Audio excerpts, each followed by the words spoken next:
Withdrawing money from TikTok in Zambia is pretty easy thing to do. Today I'm going to teach you how you guys can withdraw money from TikTok in Zambia. So for that, you simply have to go to your TikTok application, and in your TikTok application, you have to tap on your profile. And in your profile, you have to tap on these three lines, which will open up the menu bar. Here you have to tap on setting and privacy. Now in setting and privacy, you have to tap on your this balance section. Now the balance setting should pop up.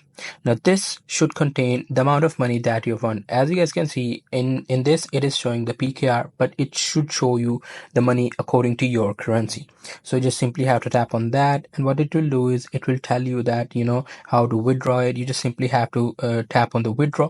In my case, I don't have any money, so if I have some money, I will tap on this withdraw. It will give me two payment options. The first one should be Pioneer, the second one should be PayPal, and you can withdraw money in any of these. So after that, you can simply transfer your money into your local banks from Pioneer or PayPal. It totally depends upon your country.